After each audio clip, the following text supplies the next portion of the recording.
Hello friends, आज की video में जो है हम आपको यूपी डीएलएड सेकेंड सेमेस्टर के लिए जो है गणित मैथ्स में जो हम आपको फर्स्ट टॉपिक पढ़ा रहे थे 3 अंकों तक की संख्याओं का लासा एवं मासा, जिसमें कि आपको सिलेबस में जो है अभाज्य गुणनखंड एवं भागफल से आपको फाइंड आउट करना है। तो कल की वीडियो में जो है हमने आपको जो है भाज्य संख्या और अभाज्य संख्या बताई थी। आज की वीडियो में जो है हम आपको लघुत्तम समापवर्त कैसे फाइंड आउट करेंगे और किस विधि से, तो अभाज्य गुणनखंड विधि से जो है फाइंड आउट करना बताएंगे। अब देखिए, सबसे पहले हम समझते हैं कि अभाज्य गुणनखंड विधि क्या होती है। तो देखिए, इस विधि में सर्वप्रथम प्रत्येक संख्या को, जो भी आपको संख्याएं दी गई होंगी, उनको अभाज्य संख्याओं के गुणनफल के रूप में लिखते हैं। इसके बाद सभी संख्याओं के गुणनखंड में सभी अभाज्य संख्याओं के अधिकतम घात की संख्याओं को गुणा करके लासा प्राप्त किया जाता है। अब हम क्या करेंगे, जो भी ये लैंग्वेज लिखी हुई है, इस लैंग्वेज को हम क्वेश्चन में अप्लाई करेंगे तो हमें जो है और अच्छे से समझ में आएगा। अब देखिए, क्वेश्चन जो है आपके यूपी डीएलएड सेकेंड सेमेस्टर में जो है 2023 में पूछा गया है। क्वेश्चन क्या था, 9, 12, 18 का लघुत्तम समापवर्तक है। अब हम इसको जो है अभाज्य गुणनखंड विधि से फाइंड आउट करेंगे। तो सबसे पहले क्या करेंगे, जो भी आपको संख्याएं दी गई है 9, 12 और 18, इन संख्याओं को सबसे पहले क्या करना है, क्या बताया गया है, इन संख्याओं को अभाज्य संख्याओं के गुणनफल के रूप में व्यक्त करना है। अब सबसे पहले 9 को जो है अभाज्य संख्याओं के गुणनफल के रूप में व्यक्त करेंगे, फिर 12 को भी व्यक्त करेंगे, फिर 18 को व्यक्त करेंगे। अब देखिए, यहाँ समस्या क्या होती है कि हम लोग व्यक्त नहीं कर पाते हैं। तो इसके लिए सबसे पहले क्या करेंगे कि हम देखेंगे 9 किसके टेबल में आता है, 3 के टेबल में। तो आपको क्या करना है, 3 into 3। अब इसके बाद देखिए, 3 भी अभाज्य संख्या है और ये 3 भी अभाज्य संख्या है, व्यक्त हो गया। अब यहाँ पे 12 को कैसे व्यक्त करेंगे, तो आपको क्या करना है, 12 को देख लेना किसके टेबल में आता है। तो आपको पता होगा कि किसके टेबल में आता है, 4, 3, 12।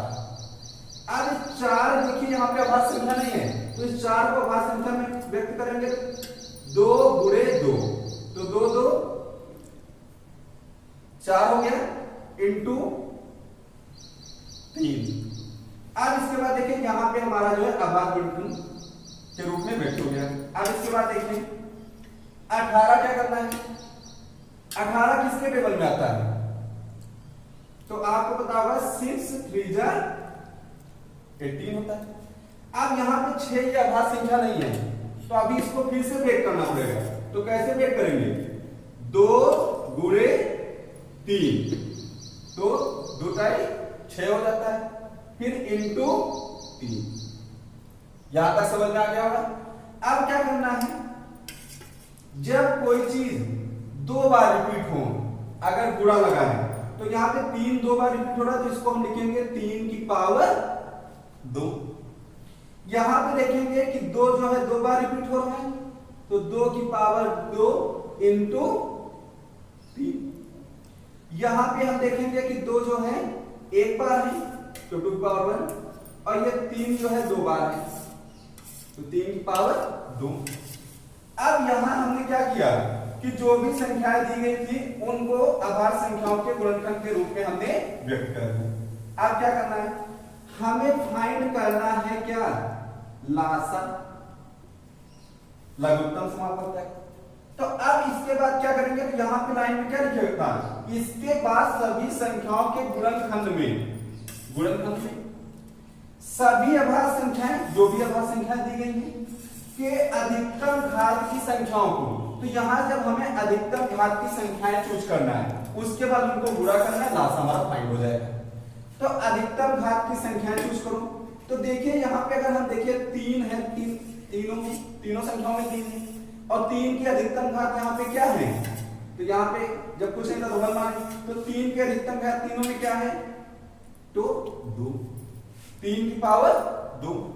इसके बाद देखिए 2 यहां पे है दोनों में, 2 की अधिकतम घात क्या है, 2, तो 2 की पावर 2। अब क्या करना था, गुणा कर दिए यहां पे। अब यहां पे देखिए 3 की पावर 2 का मतलब 3 इंटू 3, और 2 की पावर 2 का मतलब 2 को कितने बार लिखेंगे?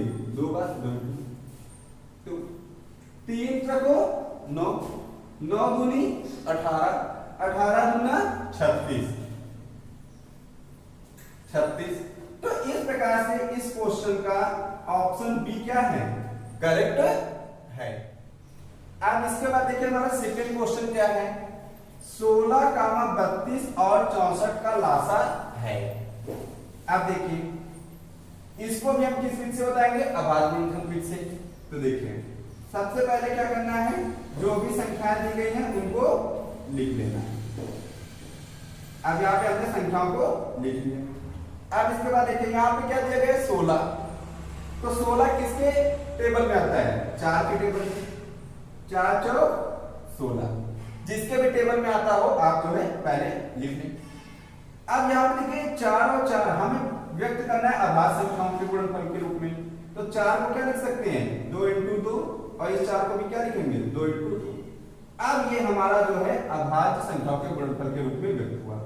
अब इसके बाद देखिए 32, 32 किसके टेबल में आता है? 4 ओवर 32। अब देखिए इन दोनों को भी किसमें व्यक्त करना है? अभाज्य संख्याओं के रूप में। तो देखिए 4 को क्या लिखेंगे? 2 गुणे 2। इस 8 को क्या लिखेंगे? 2 गुणे 2 गुणे 2, 2 दूनी 4 दूनी 8। अब इसके बाद देखिए 64। तो 64 आपको पता होगा कि 8 64।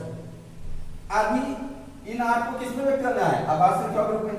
तो 8 को क्या लिख सकते हैं? 2 गुणे 2 गुणे 2, 2 दूनी 4 दूनी 8। इस 8 को भी लिख सकते हैं क्या? 2 गुणे 2 गुणे 2, 2 दूनी 4 दूनी 8।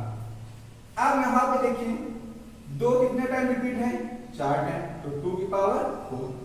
यहां पे 2 देखिए 1 2 3 4 5 बार रिपीट हुआ है, तो 2 की पावर 5। यहां पे देखिए 1 2 3 4 5 6, तो 2 की पावर 6। अब यहां पे देखिए क्या करना है? हमें लासा निकालना है। तो लासा, अब क्या बताएं हैं लासा कैसे निकालते हैं? कि जो भी यहां पे हमें दिख रही है, ठीक, अभाज्य संख्या, इन अभाज्य संख्याओं के अधिकतम घात लेनी है। तो अधिकतम घात हमारी क्या है? सभी में आएगा। देखिए यहाँ पे घात क्या है? 4, यहाँ पे 5 है, यहाँ पे 6 है, 2 की। तो 2 की अधिकतम घात क्या है? 6। तो हमने लिखी 2 की पावर 6। अब इस 2 की पावर 6 को क्या लिखेंगे? 2 कितने बार रिपीट होगा? 6 टाइम। तो 2 गुणे 2 गुणे 2 गुणे 2 गुणे 2 गुणे, अब क्या करेंगे? मल्टीप्लाई करेंगे। देखिए 2 दूनी 4, 4 दूनी 8, 8 9 16, 16 9 32, 32 9 64। तो इस प्रकार से हमारा आंसर क्या है? 64 है। तो इस क्वेश्चन का ऑप्शन ए क्या है? करेक्ट है। अगर वीडियो अच्छी लगी है तो लाइक कर दीजिए, दोस्तों के साथ शेयर कर दीजिए। चैनल पे नए हैं तो चैनल को सब्सक्राइब कर लीजिएगा। Thanks for watching, love you all, जय हिंद।